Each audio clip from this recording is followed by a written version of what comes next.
I will walk someday on that great Milky Way, where the gates will open wide.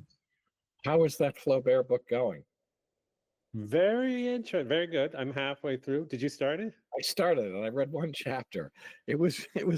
What is it called? What's it called? Bouvard and a Pecuchet. Bouvard and Pecuchet. And two characters. I read one chapter of it. It was good, but it was like kind of sad. Exactly. The first 100 pages are cruel too. Yeah. It's almost, I stopped reading because I was like, I love this book, but I'm not in the mood for just like a 500-page savage analysis of the idiocy of humans. But at a certain point, it becomes hilariously funny. I can't explain it. It suddenly turns really fun. I was reading something about it. They survive all their problems. Like you think they're going to get fucked every season, but they somehow keep just going on to the next idiotic project. Right. I was reading something about how it seems like he becomes more affectionate towards them as the book goes on. Yeah, definitely. Like that he hates them. Like in that Pynchon, Mason and Dixon, that's got to be sort of not based on it, but he must have somehow. Oh, that's kind of in the same vibe, because it's like these two bland sort of personalities developing alongside each other for over and over and over again. I have not ever gotten through that one. Not me either, actually. Really, that Pynchon one. About maybe halfway through it. That's a hard one. Say that at the end you get really moved by their friendship in a way. Amazing. I haven't really hit that point. People love it so much, but I'm like, that's not my favorite. People really love that one. I find that one. It's good. But it's hard. It's harder. Yeah. It's a hard one. It's harder than most of them. I know. I don't necessarily love that one, at least as much as I would try it again. I will try it again. I started reading that Against the Day one. Well, I reread. I reread Vineland. Yeah. Which is really. Have you read that one in a long time? No, but I loved it when it came out, and Me too. So I haven't really read it, I think, since then. But in my mind, maybe once I read it again. But I love it. I think it's really good, and it's actually still holding up. And yeah, it does, and it's the most gets really crazy by the end, and it feels like the end just gets really like it just kind of compacts all this stuff into the end, and it feels kind of, but it actually feels like one of those. The most like one of those like beat writer guys. It feels like because it's that Zoid Wheeler character. Yeah, that one actually, and it actually feels, but it's really, it feels more like one of those. I mean, I remember a lot considering how I remember Brock Vond. Is that the bad? That's the bad guy. Yeah. Is there a boat in that too? Like there's like an airplane, and there's like ninjas and Godzilla. There's all this Japanese Godzilla footprint and the aliens on the airplane thing. It's one of the Godzilla. Almost every airplane flight I take. Ninjas on the airplane will happen. That's really cool. And there's all this stuff in it about. There's like this kind of like ninja master guy who can kill people with like just putting. I don't remember that part. And the whole thing is that the Zoid Wheeler guy, they're trying to find the daughter's mother, who ran off with him, who was like this hippie girl who then like fell in love with him, with the crazy Brock Vond guy, who's like this just psychotic, evil, like FBI guy, or I can't remember what he is. But it feels really like, it feels really like it works still now, that book. It's like a book about now, because it's all about how everybody just tends towards fascism. That's kind of what the book is about. Yeah, and everything basically tends towards fashion. In the Flaubert, I just got to the part like suddenly the 1848 revolution thing happens. Right. And I forgot about that whole period in France, but I think it was quite similar. Like the takeover of Napoleon III of France was quite similar to what's going on in America right now. Like it's wild. Like I didn't like the more you read about it, you're like, wait a minute, it's like yeah, like a new authoritarian government took over the revolution, and like we Right. didn't have the first revolution, but Right. it's quite interesting. So I'm interested, but he's already sort of acting like social media exists almost. Like already it's like everyone is so like the whole town gathers when it happens, and they have these like ridiculous arguments. Like one guy's like, I'm on the revolutionary, and the other guy's on the other side, and Right. they're all just sort of faking. It's just like becomes this ridiculous. I haven't finished that part, so I don't know how he winds up judging it, but I was like, this is actually so like now, Yeah. Right. Well, it does feel like I think it. Comforting a little bit that people Yeah. sort of do this shit. Well, it is kind of, I mean, comforting, I suppose, to look at the rest of history and be like, it's always been Yeah. this kind of rest of the world, except just now everybody has nukes and stuff. Yeah, that's one small problem. And they have like mind control over the, these Right. phones and everything. Crazy. Yeah, it's true. Right. Yeah. The whole 1848 thing, I'm like, because in France there's 1848, and then there's like, I get stuck. I don't really It's know. confusing as hell. I just had to read about it on using AI to help me. But it was what happened, I think, if I can trust these people, is that there was a revolution that was quite rad, and even Marx was all excited. Like all the workers across all of Europe were All over Europe. Yes, the economies were crashing, and it was a real revolutionary moment, but it got like taken over by the right wing Right. in France. And then so there was a moment where they had like 1 year of this cool revolutionary government, and then Right. the fascists basically take over of this guy Napoleon III, Right. who And like made everything for the rich and the business, and then, it did happen all over the place, because I can remember being in Hungary. I think so. Yeah. This guy going off to me about 1848 and how like Yeah. it was like, and I think in Hungary it actually lasted for a little bit. It was really amazing time. Yeah. And then all these, yeah. But then after Napoleon III in France, they like forced, like he lasted like 5 or 10 years. I don't know, maybe only 4. I can't remember, but he lasted like a chunk of. But he actually had a big effect on France's power and everything. But Right. anyway, Huge. they Because forced him out like in another revolution, and like I don't know if they killed him, but they really like there was a violent revolution against him, and then that was the Paris Commune in 1871. That's Which right. I don't know why we're getting into all this shit. No, but that's interesting. But that's all the like Victor Hugo era. Yeah, all these writers, Balzac, Hugo, Zola, they all lived through all that stuff. Right. And so, I mean, but the commune part, that's not Les Miserables or whatever, is it? Is that the Paris Commune, or is that the earlier thing? I think that's early. I think that's the first revolution. 48 thing. Yeah. But then Hugo got. No, I think it's like 1798, but I'm not sure. The Les Miserables? Yeah, I haven't read. I know. I went to his house not long ago, Victor Hugo's house in Paris. You were telling me about that. And I was saying the thing I remember about that is the standing desk. Oh, yeah. He had one of those. But his art was what really. They only had 2 examples of his art, but it's just so good. He was such a great artist. It's just ridiculous. Did he do anything kind of art? I found out about that. No. More like illustrations, and he did all these abstraction stuff, like they look like Jackson Pollock, or something. Yeah.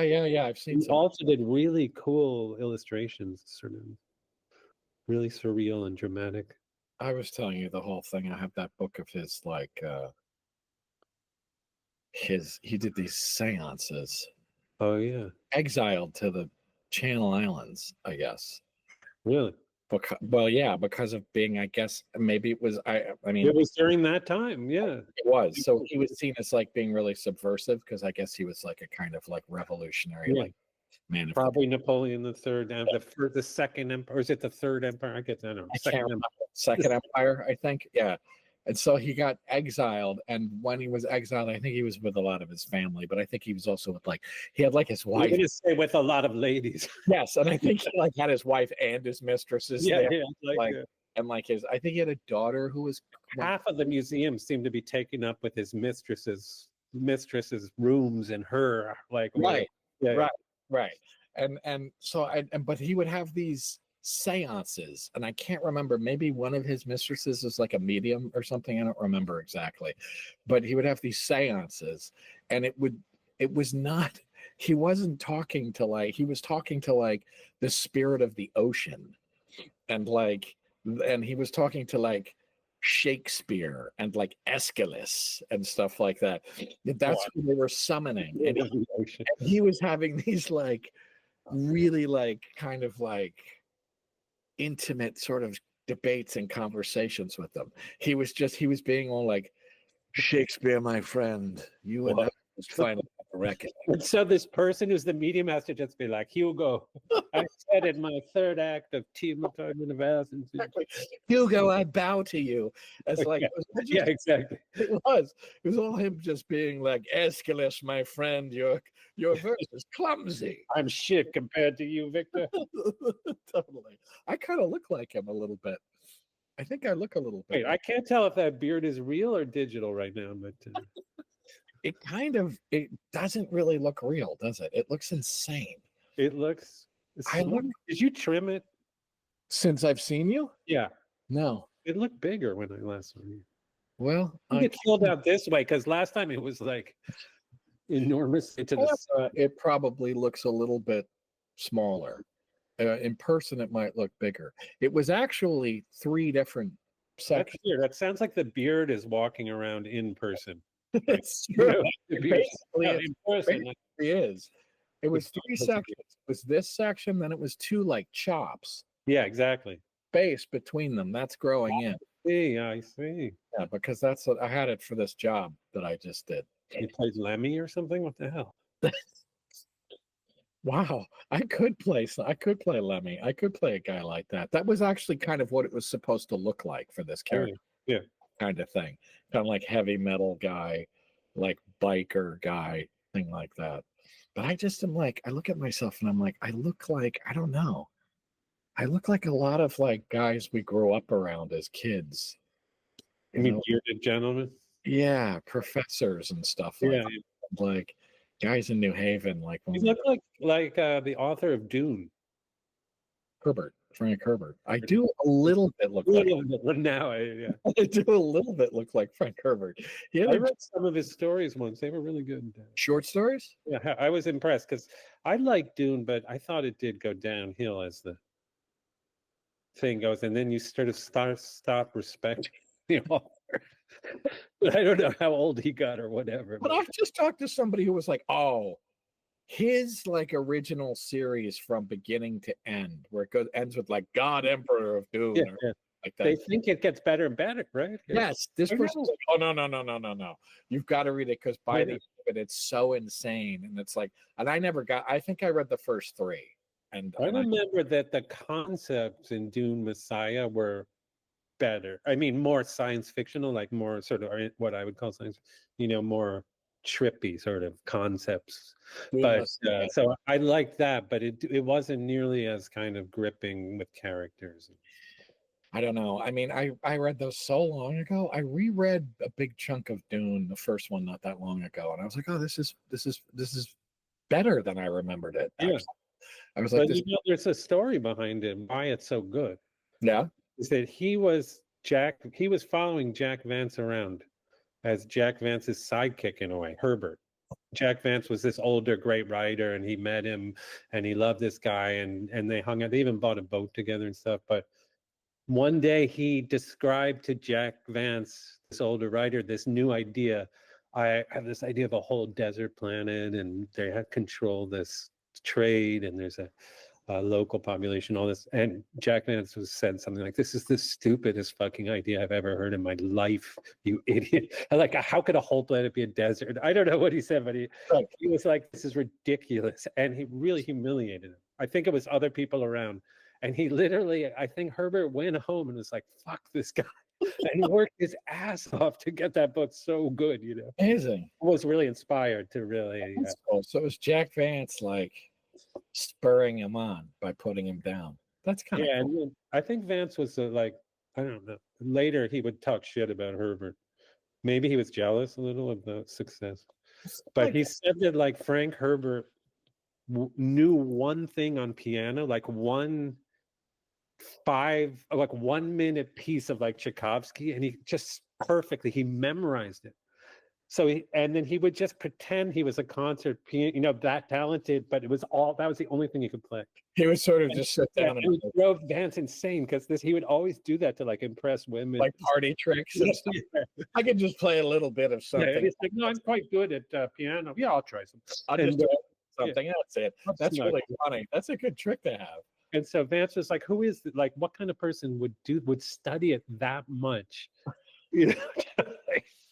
That is interesting. That's a weird personality. Yeah. So you read some of the short stories were good. I thought, I was surprised. Yeah. I like become more and more I think more and more, because I've been reading a bunch of these like locked room mystery things again recently, like obsessively, and I've read some short ones, and I'm like, the short ones are almost better. Oh yeah, we were discussing that. Yeah. Now the short science fiction is almost always better too. And I was reading this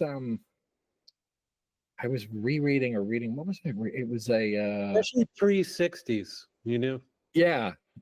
I was reading a Kurt Vonnegut book. I read this Kurt Vonnegut book called Timequake, which actually is really good. It was his last book, I guess. Yeah.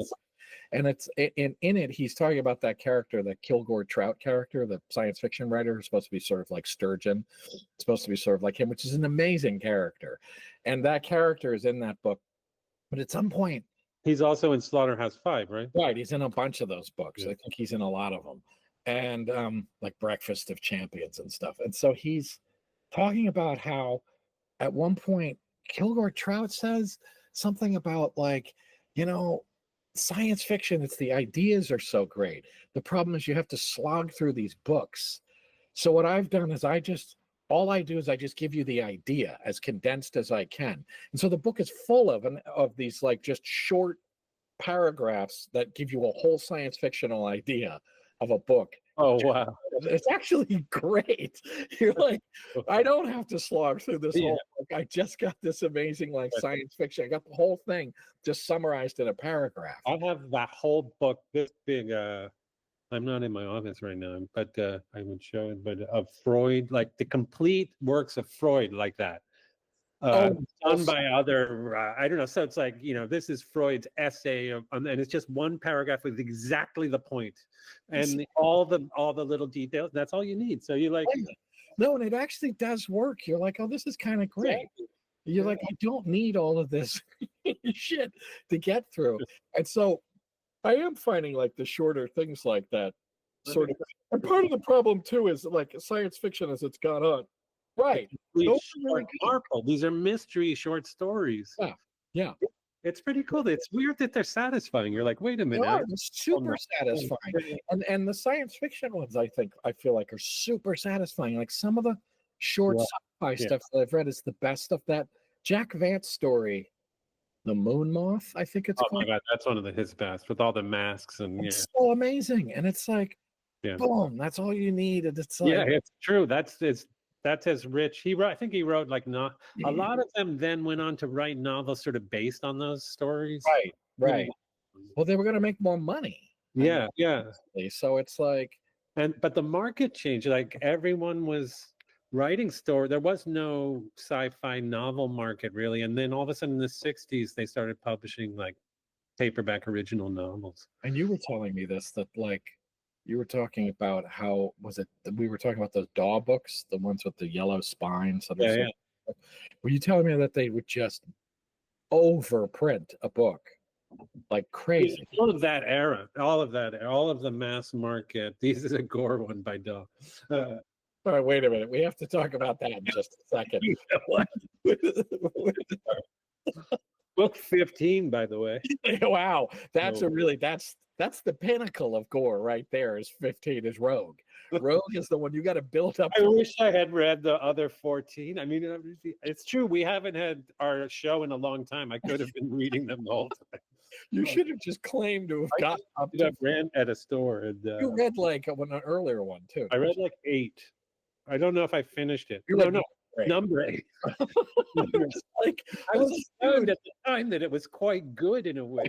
I know. I remember you saying it was quite good. When you said you read 8, for a second I thought you'd read 8 of the novels, and I said, dude, time's a wasting. You can't spend that much time reading They're gore. really weird. They're really horizontal. They're just chapters, one after the other. Like there's no novel in a way, because just they're kind of. I think I've only read about a third of 2 books, but I think that they're kind of like those Patrick O'Brien's in terms of the series quality. Like, Right. there's so many books that the guy just wrote chapters that in a row, and then cut Right. 10, Yeah. 10 of them off or whatever. No, those feel like something that could be summarized, but I guess not. That's how repetitive, But maybe- they But are. maybe not in a way, because you need all of the cheesy S&M stuff in it. You need all of that stuff, which is really what those books are about, It's right? like half a manual or something. It's just like, oh, a good slave does this and Right. this way, and then she does this, and it's Well, I like think her left kneecap or whatever. You're just like, calm down, Norman. John Norman, who I think we have determined is still alive. Is he really alive? He is. I think he He is. was like 80 years old in 1950 or something. It seems like he would be. Something Right? is happening that keeps him young. I don't know what That's it is. right. That's right. He's found the elixir of life. Yes.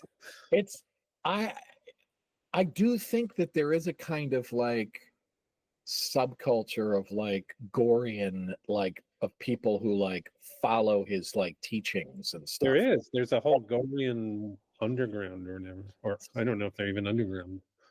But yeah. It just tempts me to want to find these I people. feel like that's much less than there were in the 70s or something, but it just seems very 70s. It does feel very It's 70s. sexual vibe. It feels Yeah. very 70s.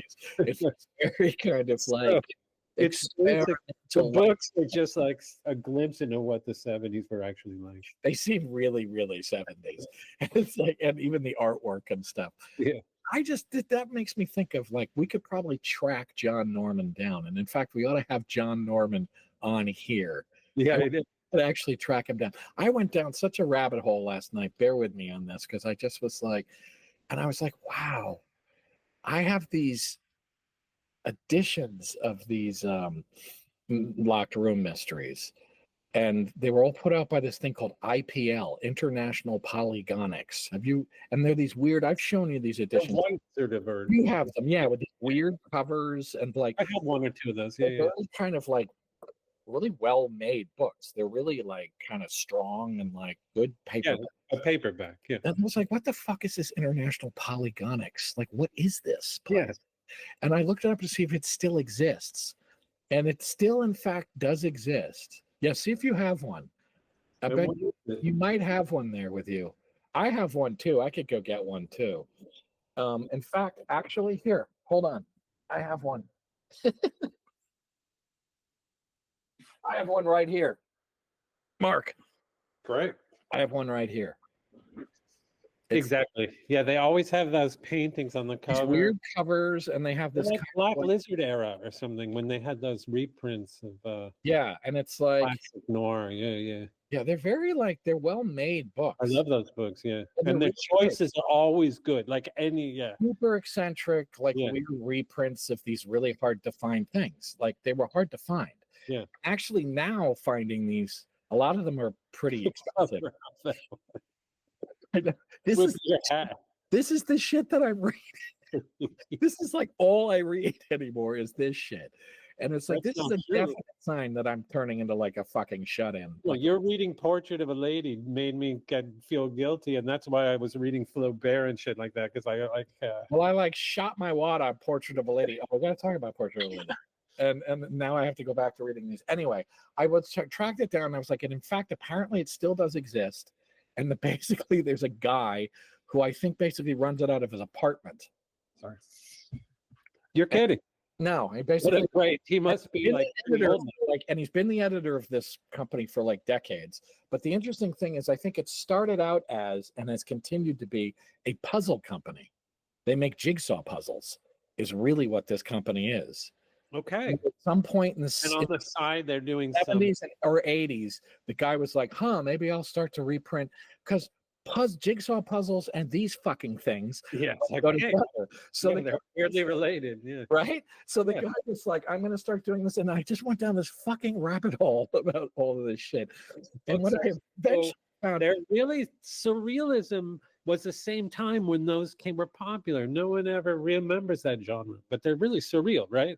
They are very surreal, and I think they are. We were talking about this, Yeah. that I think that they are. The locker room ones, the puzzle ones, are Yeah. really surreal because I was saying to you, it's like this weird meeting of the rational and the fantastical, and That's it's right. like, Yeah. and they both sort of like feed off of each other. Right, like hyper rational. But then, if you were that rational about murdering someone, you'd be completely Insane. The whole thing is insane, and The it's whole project is nuts. feels really. And I was saying it feels like a Magritte painting or something. That's right. You're just like, it all sort of makes sense, but doesn't make sense. Like it's all super clear, but it's like a weird puzzle, but it all something about it. Anyway, so they made puzzles, and then I got onto this. I saw where at some point it dovetailed with this guy named Douglas Green, who is the big expert on John Dickson Carr. And I was like, is that guy still alive? And that guy's still alive. And he's got to be in his 80s. And I was like, I got to track that. And all these guys. I was like, I should just get all these guys together. John Norman, the dude from International Polygonics. I mean, we were talking about Silverberg, Robert Silverberg being alive. Yeah. We're big fans of him. And, I definitely we should definitely try to go out and see if he's around, maybe later in the spring. Go out to San Francisco and see if he's out there. I picked this up in New Haven. Yeah. Great guy. Yeah. I that looks like a really good one. He's great. This has got to be like 69 or something. I was talking to somebody the other day. Right, 75.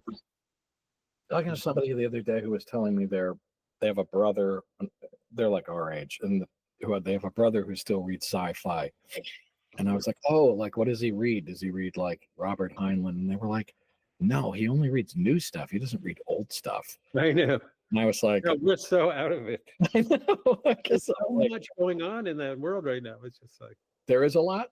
I think so. There's a lot being pumped out there. I mean, but the problem is we love the mass markets, and there are always these new trade paperback. I think part of it is the actual books themselves. Yeah, it's hard to keep them small like that. I'd read them. Yeah, and it's easier to sort of take a chance on them. I don't know why. You know what I mean? You don't have to commit to owning this massive. Yeah. No, it's really true. I mean, the covers alone are worth the price. The covers are better. The size of them is better. Yeah. It's definitely like a nostalgic thing. But you brought up Portrait of a Lady. Oh, yeah. By Henry James. Yeah, by Henry James. So I did read that because I was sort of like, I don't know what made me read that. I don't know what put me on. You had some moment where you're like, wait a minute, real literature is so delicious. I think I was like, what am I doing? Oh, I know. I reread, for some reason, I reread this Conrad novel, Chance, which I really loved. And I reread it. And I was like, I don't know why I didn't love it as much this time when I read it. I know. By the way, now we're on this digression within the digression, but all our life has been our reading friendship. I remember when I was in high school, I was thinking this morning. The weird thing is I remember talking to you on a phone in the library, but that couldn't have happened. We didn't have cell phones in 1980, whatever. But I was in my high school library and I hadn't talked to you on a payphone. Like, yeah, I don't know what, but anyway, somehow I had a cell phone. That's really funny that's how you remember this. Yeah. And I was telling you, like, man, I just remember exactly where the Conrad was in that library. And you had been like, you gotta read Joseph Conrad, man. And so I saw one called Suspense. And I'm like, I'm going to read Suspense by Conrad. And it was really the most dreary, boring, so suspenseful log I've ever encountered. And I was like, what the hell is up? And from that moment on, I've just like mocked you about Joseph. Yeah, you really mocked me about Conrad. And so when I hear you said that Chance turned out to probably be the opposite of Chance, I bet, whatever. In a way, yes, kind of. Yes, it turns into like fate and stuff like that. It's a sense of victory. No, you're right. It does sort of. That's true. I'd never thought of that. It's kind of the opposite thing. Yeah, it does. It does turn out to be. But it's funny because now you have read some Conrad. I know, but I actually went while you were reading Portrait of a Lady. I decided I actually read. You said you got to read Typhoon. I think we were together and we bought a copy. And you liked it. I loved it. It was incredible. It was basically the perfect storm of books. Yeah, there you go. And The Death Ship by B. And And then, here's- yeah. Here's the irony is that now I've gotten you to read it and that you like it. I can say to you that sometimes I think he's not great. Yeah, that's true. No, but I read 3 stories in that book. They were intense. But I Yeah, think very the main point you've always rubbed in is that he's so influential to like 50s and 60s and even early, I don't know, but pulp writers and It was stuff. a big influence on like crime I writing. get that. I get that. Yeah, I mean, it was from big. what I read, I mean, yeah, Like big influence on those kind of like Chandler, like Hammett, all that stuff. yeah, when they like glorify the working man and sort of That shift. too, but also just this very kind of like realistic, like the world and kind of Yeah, like muscular narrative a sort of. man in the world, Yeah. kind of like making his way in this kind of like the jungle of the world kind of Yeah. stuff. Something there's some, but I do think he wrote a crime novel that I've never read with that Ford Maddox Ford guy. Oh called, wow! like it's called I love something. when writers collaborate like that. Yeah, That's- yeah. They also wrote a sci-fi novel, which I've never read. Genre. I was going to say genre literature. People collaborate. It's weird. Yeah, they wrote a them- science fiction novel called The Inheritors that I've never read. Oh which- wow! Which we should. I mean, it's Yeah, supposed yeah. to be kind of interesting. So yeah, so he. All I right, think we'll go back to Portrait of a Lady now. right. So I read that, and then that's what made me read Portrait of a Lady. And I think I just was like, They were friends, by the way. I think in Neighbors or something like Conrad and James. yeah, which you can totally see and get. But I don't know what made. I think I was looking at some other James thing, and then I was like, I want to read a Henry James novel because there's so many I haven't read. And I was like, I should read the fan. I also have had this thing lately of like, I got to read some of these basic things I've never read because there's I've read a lot. Yeah, of course. Yeah. Centric way of reading. So You got to read Portrait of a Lady. Right. It's I don't read a lot of the amazing you thought shit. of that one and did that. 'Cause it Right. was worth it, right? Totally. It was insane. It was not what I don't know what I thought it was going to be like. And it was different from his other books, kind of. Yeah. More kind of insane. The structure is so rad. It's not like his other books are very structurally like a classic novel, but this one's really like Yeah. But this one was even more, it was kind of melodramatic and stuff in a way that was really like, wow, kind of like, but that I mean, our show can be called Spoiler Alert. This should just be the title but for that one, there's a huge spoiler alert. But well, yeah, there's a couple of sort of Yeah. spoiler alerts in it. yeah, It's like, exactly. I don't care, whatever. 3 at least. But the fact that it is really weird the way that I was saying to you that Gilbert Osmond, is that his name? Yes. Osmond, Gilbert. Osmond.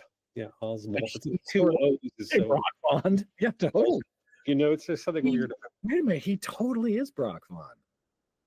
Brock Vond. Did you say Brock Vaughn? No, I didn't. That Oh, I was- thought you said Brock Bond when I said Gilbert No, Osmond. I just said Osmond because Oh, it I is was like, 2 O's. but he is sort of Brock Vaughn because like the woman falls in love with him and you're like, Totally. Yeah. "God, are you falling in love with this? And like, he's so horrible guy?" he's a statist. Like Yeah. Yeah. And that's actually it's very Brock Vaughn, actually. Yeah. It's very much like that. But the way like it just skips the whole sort of like courtship and marriage. That's what I mean by radical. Like it's just Yeah.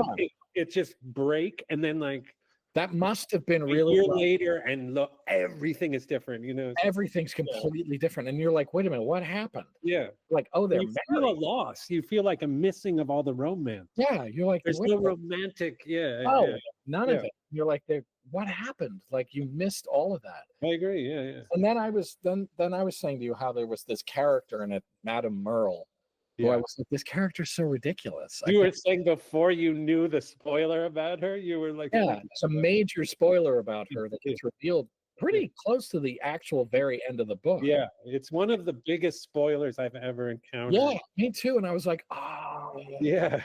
and it's it's definitely amazing. like down the back of your neck. You're like, "Oh." Yes. And it's amazing you don't see it coming. I Like know, it's so be obvious. done. You're like, yeah, once you're like, oh, but it did explain it and it made it less melodramatic. Yeah, and then it made I was gonna because you were like, this character's I don't believe it. And then I was Ridiculous. like, you'll figure it out later. Like, yeah. Yeah. I was It like, makes why sense why she's like that later. Yeah. Yeah. I was like, she's so purposefully evil. Like, why is she being so evil? Like, there's no point to her being so evil. I know. And it was, but yeah, then it turned out, Then there's But- Ralph touch it. That great character, that That Ralph. character's amazing. Yeah. And I remembered as I was reading it, you said a long time ago, the first time you got me to read Henry James. I read Henry James in 1990, I think, 91. And yeah. And we were just out of college. I lived in Seattle and you were reading Henry James. And I was like, Henry James has got to just be so lame. And you were like, no. And so I read The Bostonians, which is still one of the most amazing books. I think that's the first one I read too, which is probably the best one. I mean, so fucking great, that book. I reread that not too long ago. That book is amazing. And it blew my mind. I was like, this is the most, it fucking blew my mind. Now, wait a minute. Why was I bringing The Bostonians? Well, you're just saying Henry James. I mean, I don't know. Yeah, I guess so. What was that? Oh, no. And you said that you always imagined when you read a James story or anything that someone in the book was narrating it, that someone in the story. Oh, yeah. No, but he does that. He'll have just halfway through the book, the word I will just be like, I noticed she. You're like, who are you? What the hell? The whole time it's really weird. And you do feel like he does it.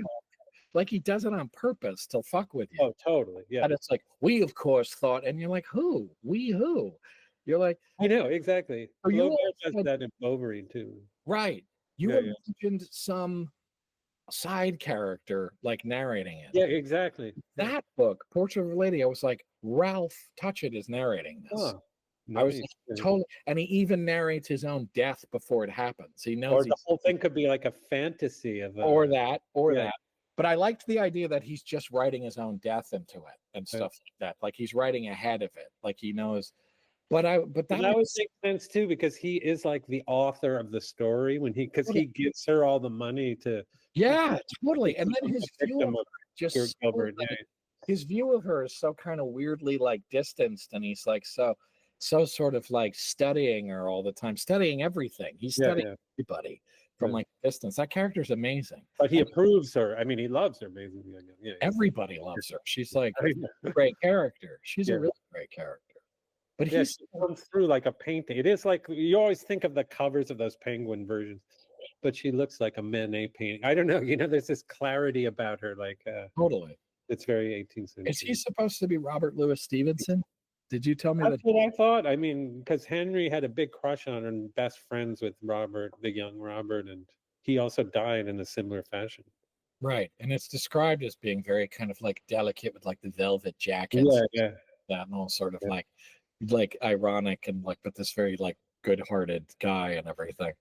And the old father reminds me a little bit. I don't know why I just right now and I'm thinking. Oh, the father's great in it. He's great, yeah, and he reminds me a little of the father in one of the Chandler books. Like, is it the Farewell, My Lovely, where the daughters and there's this old father that Jim Thompson played him. It's Big Sleep, isn't it? Big Sleep, I guess. Yeah. The guy, it's the Colonel or whatever. Yeah. I don't know why that just reminds me. No, he totally does. He lives in the like hothouse. By the way, Chandler Marlowe is an example of Conrad's influence on. It has to have been, right? It Totally, has. because it's always telling the story, and Conrad is Marlowe. Not always, but often. No, totally. So the storyteller in Chandler is also Marlowe. Right. It has to have been, right? I mean, it only makes sense. Okay, yeah, back to Henry. I mean, no, it was great. It was great. And the end is so cool, the ambiguous end. Like, I can't really remember what's no. It's she goes back to him. She goes back to him. Okay. Oh no, but isn't there a chance that like Goodwood suddenly Goodwood shows you're up? right. It's more ambiguous than that she just goes back to him. It's really like, it's a very weird, ambiguous ending. It reminds me of the end of Turn of the Screw. Yeah. Like he gets you to this point where all that ambiguity. There's no surety at the end. Yeah. I thought the movie, did you see the movie of Portrait of a Lady? Mm-mm. I recommend it. It's not that bad, I have to say, for a movie of a novel. The ending in particular really captures that vibe, I thought. All right. It's not James Malkovich as Osmond. Perfect. I mean, it's almost too perfect. You're just like, perfect. Only problem about it is he's evil right away. You don't like what I mean? Like you're not an alternate. It's gonna be like to work out well. Yeah. But it's funny because I know that he played it in the movie, and that's what was in my head when I was reading it was him.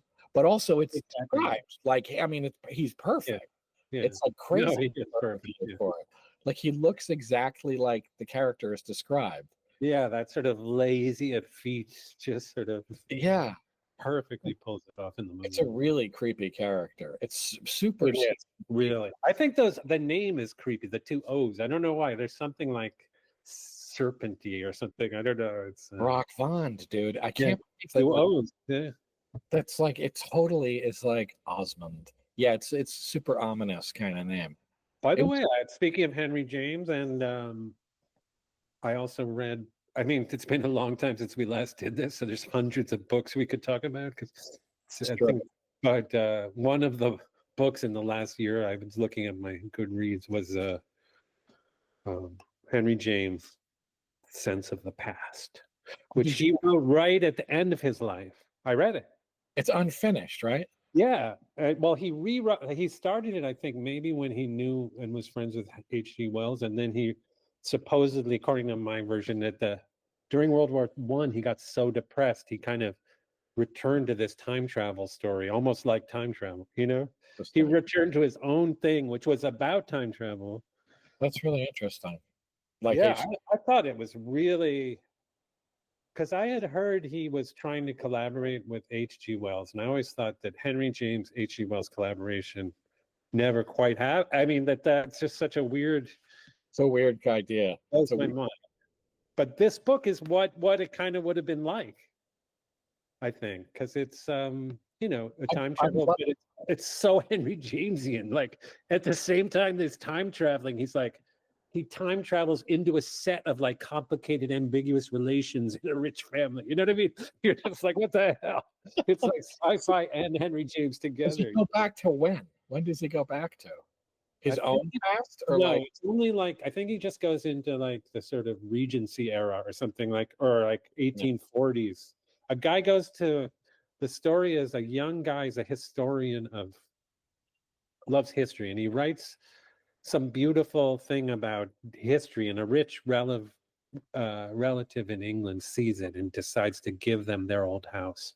So this young man, I think from America, comes to England, goes into the house, and immediately he's like, he realizes he's in like 1840, and they all think he's this other guy. No, first he sees that character, this time traveler, like double of himself. right. And then he becomes him later in the book. Oh, cool. And that guy goes into the future, but he never finished it. So that's the other trippy thing. Like halfway through the book, it becomes his notes of the book. Oh, cool. But that is actually so fitting the subject too. Like it's all like, that sounds really cool. Is it one of those really hard to read late things of his? Those kind of, yeah. It's sort of like the short stories. Like it reminds me of like Figure in the Carpet or something like that. You know, those sort of yeah. The ghost story era. It's sort of like jolly so cool. it's not. It's more readable than Golden Bowl and stuff. The thing is, his really late phase isn't as well known, and I think he tried to write more like potboiler stuff, like Really? the Fry and stuff. I haven't read a lot of those ones. Well, that sounds really cool. You know, what's his name? Ford Maddox Ford wrote a time travel book too, like around the same time. But that's interesting because one of the things, I don't mean to, but one of the things about John Dickson Carr, who was probably, oh no, he's a little later than that, but he's they're later overlapping now because they almost overlap. 1970 alive while he was alive. Yeah. It's like, and like, definitely there's some kind of funny overlap. I mean, you know, there's a definite like kind of, and he was an American who was obsessed with England. Like, but wasn't he huge then? Like Carr? He became huge. Yeah. Like maybe Henry James or people like that or Ford would have been reading his books. I think probably I think the people like that around at the time did read his books. Yeah, I think so too. But it's interesting what you're just saying, because it is like it's this American who's a wicked Anglophile who's obsessed with that stuff. And what happened to him, apparently, because I told you I just read, we'll get back to Henry James, but I just read a not very good John Dickson Carr, which I heard that after the Second World War, the quality of them declined massively. And part of the reason is he was so devastated by the war. He was so, like James, he was so depressed by the war that the stuff that does work that he started writing time travel books. Oh He's yeah. writing all these about going back. You've read one, I think. I don't know if it was a time travel or just a historical Well, adventure. historical time travel. Yeah, but I loved it. I like Captain Cutthroat. That was Cutthroat. great. That's historical, but then he does all these other ones where guys get thrown into the past. Like Okay. guys Yes. get thrown into the past. Oh wow. Really interesting. It's really I want that to happen to me so bad. So it would be so fucking amazing. that's why we love those stories. So you know what I mean? I know. We all want that to fantasize about. Especially when you get older, you're like, damn it, I would love to go back. Somebody was doing a whole thing about like if you time traveled, would you go backwards or forwards? Somebody was where was I doing this? Somebody was asking me this. And I was like, I don't know. I think actually I might go forward. Only only because I kind of have some idea what the past looks like, but I have no idea what the future is going to look like. But I'm opposite, you know. I totally know what the future is going to look like, but the past is. This is amazing because we're both getting this bar of sunlight at the same time. Weird. What the hell? Yeah, I have this. It's like I live in Newgrange or something. Like once a year, this ray of sun just blasts. Totally. Shit, I wanted to go to day. I wanted to go to Newgrange, but I didn't go to Newgrange. That would have been cool. But you're right. Problem is they've overdone it. My last time I went there, I was a little disappointed because I think we went there in the 70s or something.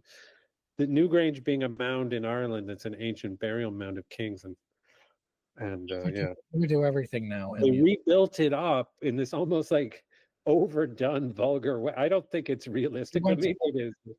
We went to look at the Book of Kells. Claire and I went to look at the book. Oh, you were just in Dublin. Yeah. I was just there in the university at Trinity College, and it has been turned into this whole like Book of Kells experience thing. Yeah, and it's just a drag. It's so overdone, and it's so hilarious because it's this incredibly enormous thing with all of this like interactive shit and all of this like filmic shit and all this like 3D and all this, and then you go through all of this shit and you get to just this book. Sitting there, and you could only look at one page a day. They turn it right, and you're just kind of like, and you get to the thing, and it was so much better because I remember when we were kids, we were like 12, maybe, the first time we went to Ireland. You could just walk into the library and it was just sitting in a glass case, and it was so much more momentous than this thing with all this shit around it. You have to wait in lines. Wait, you have to get tickets online. You see this book, you're like, what the hell? Yeah. You have to get tickets online. It's like a whole fucking thing, and it's just so overdone. I even as a kid, I already was like, okay, I like it, but it's not, you know. I don't. It's not Tintin or something. Come on, you know. It definitely wasn't. It definitely wasn't. What was good is they didn't do that to Kilmainham Jail. I was worried that's what they were going to do to Kilmainham Jail, but they didn't do that to Kilmainham Jail. So it was like that was just you had to take a tour around, which I think you maybe always probably had to do in that place. Yeah, my great uncle was a tour guide there. That's right. And I think I remember taking the tour with him, but that place was unchanged, and they hadn't done that stuff to that place, which was good. But the way they just cheese up museums and stuff now is ridiculous. It's really it is ridiculous. It's and just then they do this whole like Van Gogh experience. Have you seen that where you like go into like a shopping mall and there's like a 3D Van Gogh? But that's exactly what this Book of Kells thing was. Yeah, that's exactly what it was. It was like it was fucking ridiculous. It was like for and it actually made it less impressive. I know, less interesting. It made it everything looks the same and like kind of not that cool 3D. I don't know. And there must be just like certain companies that go around and do this stuff now, like make these like museum experience things. It was no good. Why the fuck was I keep thinking you're in the band Little Feat or something with that hat on. I do look sadly a little bit like a guy who is in Lloyd George still living. Like I was in like Blue Oyster Cult or something, or does it look more like Little Feat? Does it? Did I ever tell you? I didn't even know what BOC looks like. I was on an airplane once. I was sitting next to a guy on an airplane, and he looked kind of like I look now, and he was sort of sitting there, and I was reading some sci-fi thing, and he was like, "Hey, that's You like that sci-fi? And I started talking to the guy, and he was. I'm sure you were reading Clifford C. Mack. I think, in fact, I think I might have been. And he was like, is that Clifford Simak? He's great. And so I started talking to the guy, and he was talking to me about UFOs and all this stuff. And eventually I think he was like, you're an actor. I was like, yeah. I said, what do you do? He's like, oh, I'm a Blue Oyster Cult. He was like, I think he was the one remaining guy from the original Oyster Cult. And he was like, we're all on the plane here. We're going and doing it. And there's all these younger guys playing the band. And I was like, it's the different Blue Oyster Cult. And I'm like, but Michael Moorcock was like a big part of Blue Oyster Cult. That's how they got. Lester Bangs also wrote some of their songs. He wrote their songs. He gave them their name. They got from Michael Moorcock. Really? I was super smart, super interesting, really into science fiction and like UFOs and all the same kind of stuff. Really nice guy. He was like, you gotta come to a show sometime. You gotta like it, but I never have gone and seen Blue Oyster Cult. Why the fuck? Wait a minute. That's one of those bands where the name is so amazing, and then you hear the music, and you're like, okay, but I expected something like a little bit more epic. It's really true. You're kind of like, I thought this was going to be so much crazier than it actually is. I mean, the song, all I can think of is "Don't Fear the Reaper," which the content is pretty Blue Oyster Cult. It's a but it's very kind of like the sound is just like. It's like, really. Claire and I just went the other night to see a Grateful Dead cover band. A guy that she knows has a Grateful Dead cover band. They were better than the Dead.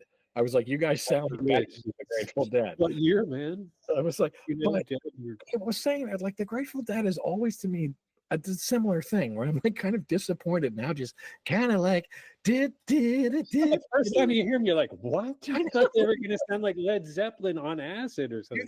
They're just not. They're just this kind of like good timey band. They're just like low key, Yeah, I was like, this is just lame. Now I look like Jerry Garcia. No, but it's not. I actually thought that because I'm also our generation. We grew up like hating the Dead. I don't know why, because we were like post hippies and punk rock. We're like, fuck these guys. But then I saw them in '87 open and play with Dylan. Right. And when I saw just the way they did the sound system. Yeah. And the crowd was so bizarre. It was really blew my mind. Oh, I think the whole thing. I like them. I was just like, I think that's like Phil. I won't say the ones I don't like, but I like Phil and I like Jerry. Come on.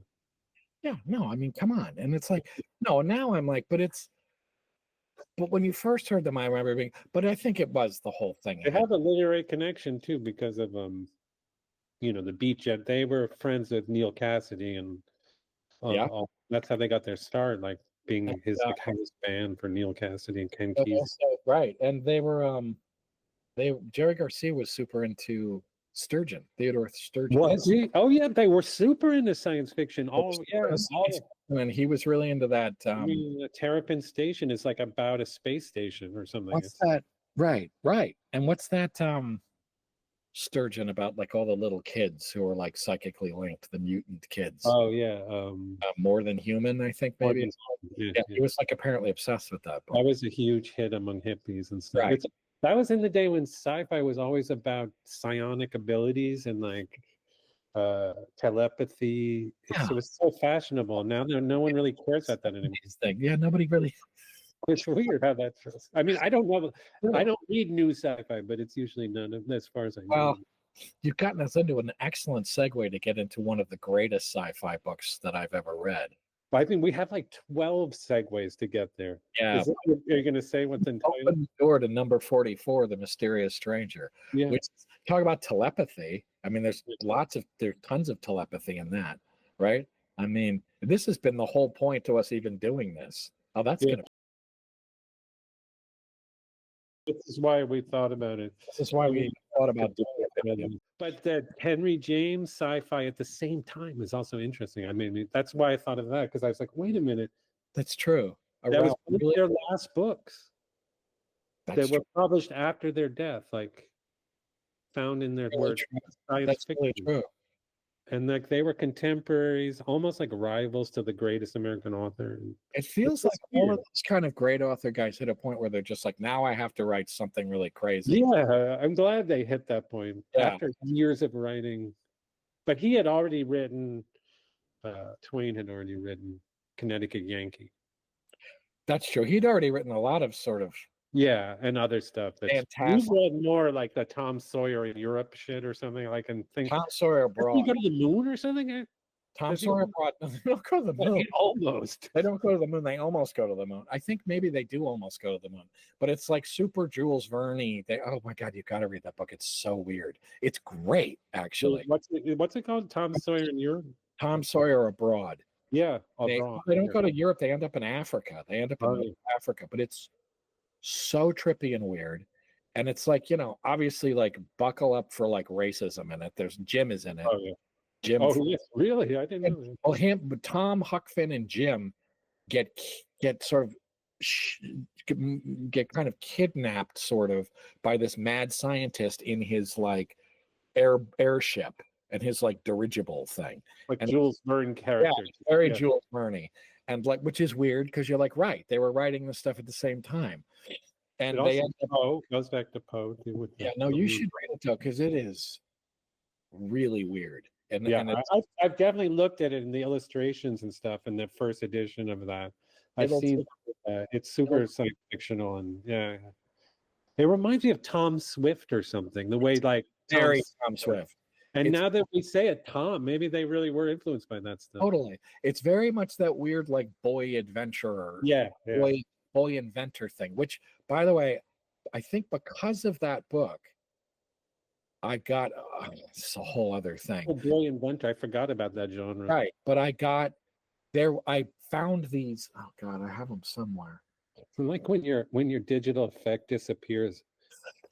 I know. Like if I turn my head this way, it disappears. I read these books. I found these books. There were these kind of pulpy genre books from the kind of 1890s, early 1900s, and I got into it because of Tom Sawyer Abroad, which were these whole kind of boy inventor things. They were really big. They're kind of early like steampunk things, and one of them is called like the Steam Man of the Prairies, and this kid makes like a huge robot that like runs across North Dakota and stuff like that. And I've never seen those. I have to find them.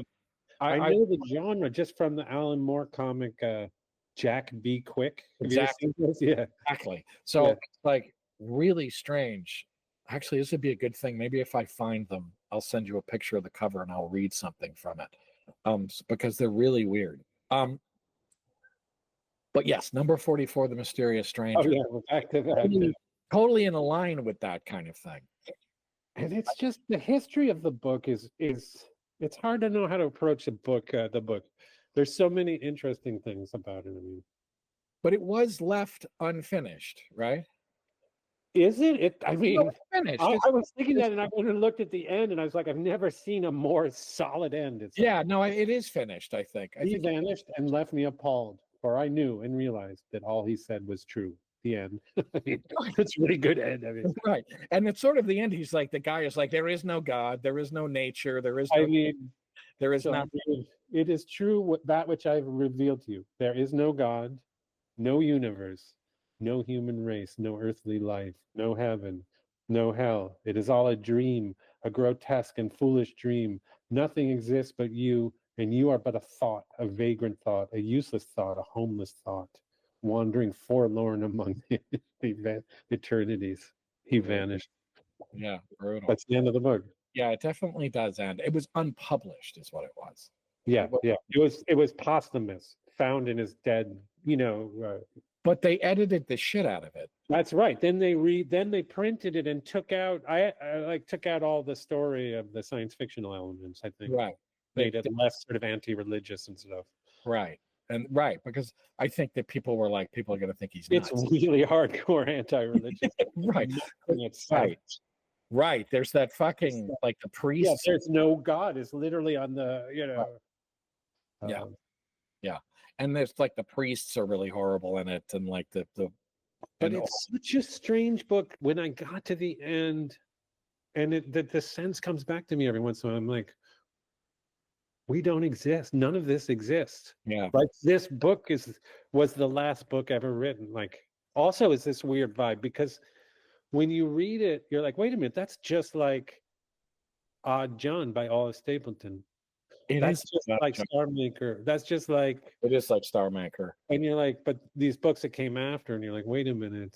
But it is, you're right though, because Star Maker contains every book. So right. And there's literally stuff that reminded me of Star Maker in that towards the end where the ranger tells the kid about traveling through the galaxy and the universe and meeting these other alien races. We'll read that part too, maybe. Yeah, like people who live in the I totally will. People who live in the sun and stuff like that. Yeah. And it's really bizarre. No, it's oh God, wait a minute. What were you just I know. Anyway, I mean, it is such a good book. I can't believe, like, I've said this before like 20 times. When no. It is like, it's like a simulation. It's like everything's it has that element to it. Yeah. Everything is a simulation in it. That's what I was going to say. Well, it has like quantum. It has like quantum shit. Yeah. Well, that was what really blew my mind when I was reading it, was the thing where the woman in it gets turned. I mean, spoilers, totally. A woman gets turned into a cat in it. And it's like, my favorite, one of my favorite parts. And it's amazing. It's not a large part of the story at all, so it's not a huge spoiler, I think. No, but big character. But there's a moment in which she's kind of into being a cat. She's not bummed out. That's the big shock. They like when she becomes a cat. It's half the cat becoming her too. It almost, you know what I mean? It's right. Right. But there's this amazing moment in it where there's a discussion about, is she a cat or is she a woman? And there's this whole thing about she's both. And neither. And I was like, it's Schrodinger's cat.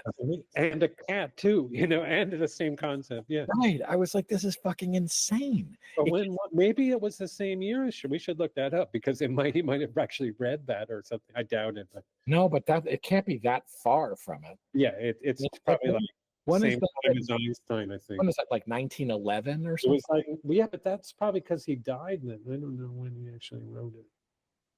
He died in 1910, so it was published in 1911. But all of that stuff was going on. I mean, all of 1908. That's right. No, I mean, Einstein was like all of that quantum stuff in Rutherford. Yeah, a little later maybe, but yeah. Maybe. But it was in the air, and you feel it in Mysterious Stranger. The book is really insane, and it's like it starts out. It really kicks into something crazy about a third of the way into it. When the Mysterious Stranger starts, he shows up, then he comes as a boy, just right. This like all the weird shit happens with the doubles and then there's ghosts. There's like the whole printing office gets filled with ghosts at one point, right? Well, let's just start with the very beginning, which is there. That's what I mean. There's so many ways to approach. It's a very slim novel, yeah, and it's readable. It's not dense, really. It's fun to read. Super fun to read. But there's part of the castle. Remember that at the beginning? The castle's really spooky. Yeah, it takes place in not the main castle. First, it describes the castle on the hill, and then there's this old, bigger castle. Yeah, and like it's so big you can't find the end, and they're living in this castle. And they live in they basically occupy like 3 rooms of it. Like of this rotting old castle that no one's seen. It's just a vast labyrinth of a castle around. It reminded me of Mervyn Peak. I mean, it was totally Mervyn Peak, one of those kinds of things. Or it's almost like one of those crazy Generation Starship. Oh really? Yeah, I get that. Yeah. Live in one tiny part of this vast ship, and they've forgotten that there's a ship around them or something. Yeah, exactly. It's like one of those things. It's like a guy we never actually have read. And then this kid it's about a kid who's they run a printing press, and that's right, which is kind of absurd because I don't know what year it's. It's like 14 something. I think. Yeah, did they even have? It's like the first year they had a printing press. And it's crazy how much evil. So I don't know how they have. And there's all this granular, detailed shit about printing in it. Too, yeah, running because, a that was his first job, Mark Twain. Yeah. But so he returned to the shop, the printing shop, but it's also the thing that lost him all his money because he tried. Invent a new kind of printing press. Oh, really? I didn't even know that. Bust, and it's one of the things that kind of made him mind a little bit because he lost all his money, and he put all his money into this crazy printing press that just didn't work. Yeah. And it's like, and so that was a big. It's the age of inventions and everything. Yeah. And he's like boy inventor, like I mean, Exactly. Yeah. he's like the farm boy I inventor. went to his house once, and like when he was rich and famous, he got this house that looks just like a riverboat In Hartford. in Connecticut. Yeah. It's really cool, that place. We should go to that place. I had this vision reading the book, that stupid comment, but the name Mark Twain, like suddenly I realized my name's Mark, so I was like, oh, that's cool. But then I realized, oh, but it obviously he was a riverboat worker, and he got the name from throwing things off the boat, and he would say Mark Twain for 2 meters or something. And then I realized the name isn't like a fake name is normally. It's like a rap name or something. I love this. I love that. You're right. Then Mark, like Mark Twain is almost being called like 2 feet high and rising or something. You know, that's his name. Oh, totally. And he's calling himself with novels. 2 feet high and rising wrote this. You know what I mean? And you're like, wait a minute. Right. It's so fucking. It's not a name. It's like this weird. Interestingly trippy that I never. For some reason, this one is the first time I was like, wait a minute. His name is not. I don't know. You said that to me. I was like, oh my God, it's like Banksy or something. Yeah, exactly. Yeah. It's some weird. It's like it just took some weird. That is so fucking cool, and I never thought of it. It's not a name. Samuel Clemens. I mean, what's wrong with that name? I don't get it. You know, I mean. Yeah, well, I don't know. Mark Twain's a great name, man. I think a lot of those guys. I feel like he was sort of like a journalist guy, and he was kind of like a humorous journalist guy. Totally. And I think a lot of those guys took kind of funny names. That's true. He's a humorist. That's right. They give themselves kind of funny names and stuff like that. I think that's true. Yeah. They did a lot of that kind of thing, so it makes sense. Was like rap or something. But then they're all like that. Yeah, exactly. They're all doing that kind of thing. It was a popular thing. Yeah, like in the Melville's Confidence Man, it's not funny, but it gives you that. It's like a deconstruction of the whole riverboat humor, you know, like kind of humor thing. Yeah, that weird frontier humor thing. Yeah. Which is, I remember, which just makes me think about. Somebody was talking. There's that new Huck Finn book, the one about Jim. The one that's only about Jim, the Percival Everett guy. Oh yeah, Percival Everett. Yeah, I know Percival. I know, and I haven't read it, but I remember somebody saying, "Oh, this book is so great because it brings out the kind of violence of Huck Finn." Yeah, and it's like you don't need to bring out the violence in Huck Finn. I mean, the last time I read Huck Finn was almost 25 years ago, and the thing that struck me that time that I read it was the second time I'd ever read it was how violent it is. I was like, and it's that frontier humor. It's like, which all goes back. I feel like vicious con men. They're savage people. Really, but on every page, somebody gets fucking busted in the head with a 2x4. Somebody gets set on fire. Somebody gets tarred and feathered. Somebody gets beaten up. Somebody gets drowned. It's like it's constant, but it's also that frontier. This is just to go back a little bit. It makes me think of like Don Quixote and Smollett and stuff like that, and the humor in that is so violent a lot of the time. It's like it's kind of like really, you know what I mean? It's like one of Don Quixote. Yeah. Smollett too is really violent and nasty. Funny, and people are always getting like buckets and shit dumped on them, and like people are always getting like somebody just like stabs somebody, and it's funny, and it's like they're ridiculous freak-looking people too. Like everybody's disgusting and freaking. But anyway, they're just how violent it was, but I don't feel like number 44 isn't super violent. It's just super harrowing, like psychologically kind of harrowing. Basically, this character, it's conceptually violent because the boy has so many power. First, he's like just smarter than everybody and nicer, and then you gradually realize he's basically beyond a god, or he's basically Q from Star Trek. That's you know, that's the kid who shows up. This kid shows up in this printing press business. Right. Yeah. Suddenly, this other random kid shows up and says, he's like, "My name is 44 of series." That's the other thing that's never explained. His name is explained from series 250,621 or something, which is like such a preview of mechanical reality. I don't know. You need so much science fiction. It's this AI, like it's just like what the fuck is going on? I know. It's so random and so weird. Weird things that Twain himself, like you said, there are ghosts in the book, old-fashioned ghosts. Yep. And he wasn't he into like seances also, like Hugo, because it's that era. And he might have been, but I could imagine him. Yet it takes this other approach, like mechanical. It's not about ghost stuff at all, really. The book, a little is, but it's also it's an alien. He really says he's an alien. He is an alien. Well, he's kind of everything. It's like the moth prophecies or something. Yeah. He's everything. Like he's the devil. He's an alien. He is the devil too. At some point. He time travels too. That's the other weird thing. He's been alive. He's immortal. Yeah. Too. So the other that's when the book started really getting weird to me. I mean, it's weird enough already. He time travels into the future more than they travel in the future, but he keeps traveling them back, and he travels the other narrator kid back into the American South, the past of the American South, like a couple of times in a really like into Mark Twain world, like and the kid is completely unimpressed by it. The kid is just like, what the hell is this that I'm looking at? Yeah. The person that gives them like food from the South, like grits and stuff.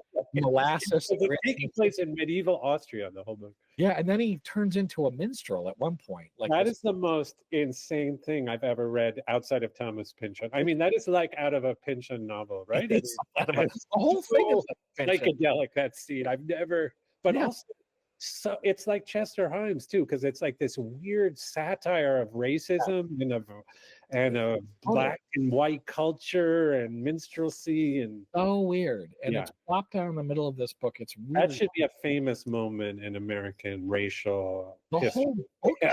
The whole and music, because it's also about the blues and the banjo. Like basically, he's like, you should hear this music, and it's a banjo minstrel player shows up singing songs. From the form, and this kid's just blows the kid's mind. It just blows his fucking mind. Blows the kid's mind. It's that in that instance, the kid is impressed. He's just that music is the most fucking insane thing I've ever heard. So it actually captures the power of black music in like a really it's really strange though too. If you think about it, because the book is set in the past. No, you're right. Yeah, the book totally does. The book is set in the past. Yeah. Then it brings him to the future, which is still the past. Or Twain, and like it's like really weirdly the time thing. No book I've ever seen do that many interesting jumps. And all this the doubles in it. Then there's a whole thing where everybody gets doubled in the book, and they have so all the workers have duplicates suddenly doing their jobs. And then if they have like a battle with the doubles at one point. The duplicates, they're called the duplicates. And that was like out of Philip K. Dick, because I mean, there's some sci-fi book where they're these half-created humans just like that. Hey, right now, look at this. I look like the guys on I look like the Star Trek episode where the guys are like half black and half white. Yeah. It's like the black and white cookie episode. Look at this. I got it too. Yeah, you have it too. The line I have, super clean line. Now it gets into like, it becomes like one of the trippiest science fiction books. It becomes like the ultimate, like every possible idea is in the thing, but it was not known. I mean, it wasn't known that, and that I don't think that manuscript of it was known for until like the 60s or something. Yeah, maybe not. He'd seen it or read it until much later into the 20th century. Yeah, because of these editors who claimed the mysterious stranger was something else. Yeah, was that story that people have, which I've never read that. I've never read it. I don't think I think I have read it actually. I think it's just about like a medieval, much more like sort of medieval vibe. And it's just that kid shows up. Yeah, I can't really remember, but I remember the name so well. So I think I read it in like grade school. I tried to look this up too to see if Twain and Henry James ever met. Oh yeah. Ever like if they ever encountered each other, if they ever read each other's stuff. Yeah. Because he was all over Europe. He lived in Austria while he was writing this, so it's weird to think that they were very much alive at the same time. I think they were almost competitive. I don't know. I think Twain. Oh, they were the two sort of like preeminent American writers at the time. But I do think Twain was bigger. I'm not sure. Probably more popular generally. Yeah. I think later in life, James was a little underground. Yeah, maybe. But still, like two. Also, Lady Times, he was a big deal. Right. Two like giants of like American literature. Like it's really Oh, weird thing. are you kidding? Yeah, of that time. And they're then who was weirder? It's like who is actually weirder of the two of them? Yeah. I don't know. You know, like I who's mean, I would say textually Twain. I'm just throwing that out there. I don't know. well, yeah, James probably. is sort of predictable always. Like you never know what he's going to. He did sci-fi, but it's so Henry James sci-fi. But it's a little bit that because doesn't Harold Bloom talk about how there's like these two kind of pathways in American literature? There's sort of the more realistic one, and then there's the weirder pathway. Yeah. Twain is in that weirder pathway. Yeah. And like, even though Yes. he's so popular, and Yeah, so yeah. he's in that pathway that goes like Poe, Melville. James flirts with that. Yeah. That. He never really goes there. He's in the realistic Very path true. Yeah. that goes to like all through all of these like the kind of American realism thing a little bit more, even though that's not so. It doesn't, Twain was kind of realistic for a while. Yeah. it doesn't break I down. was going to say when you were talking about violence, but one of the I think the scariest for children's literature, Tom Sawyer. That character of Indian Joe is freaking terrifying. It's terrifying. Also super racist, I think, against. I mean, he was a psycho against Indians. Yeah, he was. Which He had a weird problem with that. I think the really terrifying Injun Joe thing that I remember, the reason Injun Joe really is terrifying is from there was a TV like okay, that could well be true. TV movie of Tom Sawyer, and whoever the guy was who played Injun Joe, and that was terrifying. This is so good. And the whole like I'm gonna get you, Tom Sawyer, like chasing him through a cavern was terrifying. I was thinking the other day that one of the first, gonna like, just get it's getting ridiculous. one of I the got a bird over my window. one of the first Come down. books I can remember reading on my own. I think I was in the second grade, and we had an assignment in the second grade at the Foot School. This is before you arrived at the Foot School. Was one of our assignments was we had to pick a book and read this book, and we were going to write a book report about it. I think like the whole year. It took the whole year to do this, I think. And we were like, what are you like 8 or something like that, 7 or 8. And the first book I can really remember like on my own reading was I picked. Do you remember there were these books called like Childhoods of Great Americans, and it was a series, and it was these really like they were for kids. Okay, yeah. And it was all like Thomas Edison and Ulysses S. Grant. Anthony, right? Ulysses S. Grant, Martin Luther King, and stuff. And it was like Mark Twain was one of them. And I think because of that Injun Joe, that thing in my mind, he was kind of scary and weird. Yeah. So I was like, I'm going to pick him to read. So I read this biography of the childhood of Mark Twain. And the thing I remember about it is there was shit about him thinking he saw a ghost. Oh, and yeah. Thing about him stealing a pipe and tobacco with his friends and smoking the pipe and tobacco and getting like so tripped out and sick from it and having this like trippy like experience. As a kid. I remember just being like, but I remember it so well. And it's weird. He's such a like deep character in like, well, he used to be. I don't think he's a deep character for people anymore. Not for kids anymore, is he? He's well, Everett helped bring it back. Maybe I don't know. I mean, one problem is the N word in Huck Finn, which is probably his greatest book, makes it a little. I had to teach it some years ago. It was pretty awkward. You just be like, it is awkward. And we just avoid saying this word together. And suppose there's that. But think about what a like figure he was for kids when we were kids. Like, but I mean, he's in Next Generation Star Trek. He's actually comes into that. As a character, and in a lot of other books. Well, he's in all those. I mean, think of all those like those Philip Jose Farmer, the River World. Okay, I see in those too. Yeah, that's right. He's in a lot of stuff like that. And this is the question. This is the final question I think I'm going to pose you because I want to hear what you have to say about this. Is why does he work as this fictional character in sci-fi, and why does Lincoln? Because Lincoln pops up in sci-fi all the time too. Like Abraham Lincoln is like literally on his chair in Star Trek in the middle of Star Trek. He's in That's Star one Trek. of my favorite moments. But also, there's so many like somebody's going to travel back in time and stop Lincoln's assassination things and stuff. Yeah. There's I don't know what that is. Also, but I have to say, like H.G. Wells, off because of the time machine, he appears in a lot of stuff too. I think the thing was science fiction, but I don't know about Lincoln. I mean, I think it's because they created such a powerful persona in the world that they created a character for themselves in the world too, in a way. I they mean, really consciously created this character that's of definitely themselves. true with Twain with the white Twain. suit. And just put on a mustache, a white suit. Exactly, and you know who Yeah, you're looking at. Yeah, Yeah. you know who you're being with that kind of thing. And it's, I mean, unfortunately, it's like Hitler or something too. You just do this thing in the hair, and you know who it is. And it's like there's something graphically, like there's an image thing about them that's really powerful. Like they're something, and they created such a persona for themselves that they seem like fictional characters. Yeah. Even while but that's the thing. They actually are fictional characters in their own work sometimes. Not Lincoln, I guess, but but that's fiction. But Twain, is he in his own books like Poe is in his own books? I don't know, but sort of. Oh, in his own books? I think he almost is in his own books. They're like, I think Tom Sawyer's like, I wrote to Mr. Mark Twain.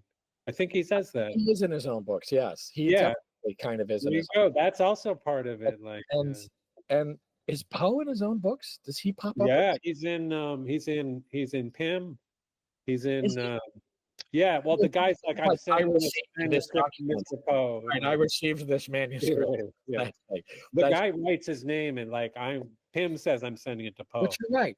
Poe is in Mary Roget also Poe is in that one, right? But Poe is another one. Yeah. Easily like used as like fiction because there's something about him that's so Poe, I think you say he was the first author who seems to have used the author photo as like an icon creation. Oh, is that true? Yeah, like he was obsessed with those dagger. There's more of him than like any other author that era. Interesting. Yeah. Whereas you think of somebody like Melville consciously erased himself. Yeah, exactly. Like, I'm nobody. I'm nothing. Like I'm going to vanish from this thing. And whenever you see an image of him, you're like, who is he? You just see your beard. You wouldn't know who that guy was. Yeah, you don't. It's just know who he was. Some of the younger ones, you're like, oh, he is really handsome. You get the kind of sense that he was handsome. Yeah, he was the handsome sailor guy. Yeah. Billy Budd a little bit. But it is weird that he chooses to erase himself as these other guys like make themselves into more of a thing. Yeah. Like Dickinson too. Whitman. That's true. Whitman put himself like on when he self-published Leaves of Grass, he didn't put his name on it. He just had a photo of himself. That's pretty cool detail. That's really cool. But that's a little bit also a guy who knows how to market himself. Exactly. He was like celebrating himself. Yeah, Whitman-esque. Yeah, exactly. Whitman-esque. Yeah. There's something cool about that, though. My father's mother or father, I can't remembered as a little boy their father holding them on the shoulder and saying, "There's Walt Whitman." They saw him coming off a boat or something. That And he was a father. But it can't have been your father. Yeah, that's how, like, my father's born in 1920. Well, no, Whitman must. Oh, so he didn't see it. Yeah, it was his father. I'm saying his father. He remembered his father saying that. Yeah, it's insane. Yeah, that's insane. Yeah. Oh my God, that blows my mind. Yeah. That's so wild. How close it is too. Yeah, look how close it is. That's only like what? I know. 3 generations away. I think these guys were alive. I'm not Twain, but James during World War One. I always forget he died during it. I think. Well, that's wild. Fucking H.G. Wells watched the dropping of the atomic bomb. He was alive. Really? Dropping of. I think so. Wow. He wrote about it before anybody. He wrote about nuclear weapons. Yeah, I think he died in like 1946 or something like that. He was like. I think they were like, "What do you want on your tombstone, Mr. Wells?" And I think he was like, "I wanted to say I told you so," or something. Yeah, but no, I think he at least lived through the Second World War. I had to read that one that he wrote about predicting nuclear weapons, and it's really great. But it's it's not a fun book really, but a cool. It's about world events in the future and the world set free. The one about like the development, the release of the atom, and then. When like Paris gets hit by a nuclear bomb, and it's weird. His prediction is that Paris, you'll never be able to go there again, but because it's always on fire, it's like Notre Dame or whatever will always be on fire now. But he kind of got it right, because it's always radioactive, but he made it still like burning. Amazing. It's pretty cool the way he. But they say that I think it's really true that someone in the British military read that book and ordered them halt the nuclear weapon production or something like that. It really.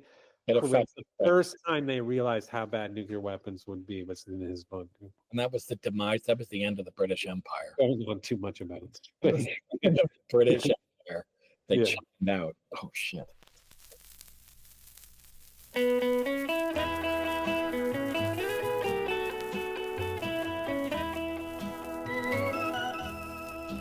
I will walk someday on that great Milky Way, where the gates will open wide there for me.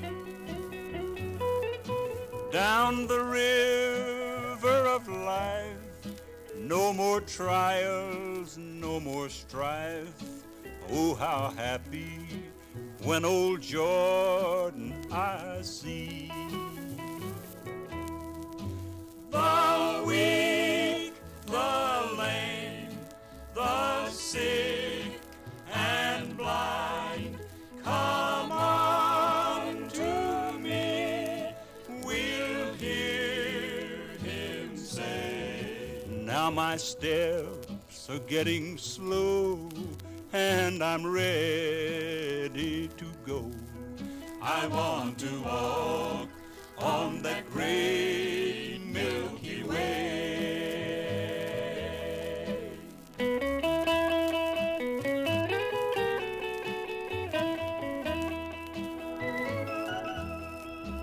Now I pray every day to walk that great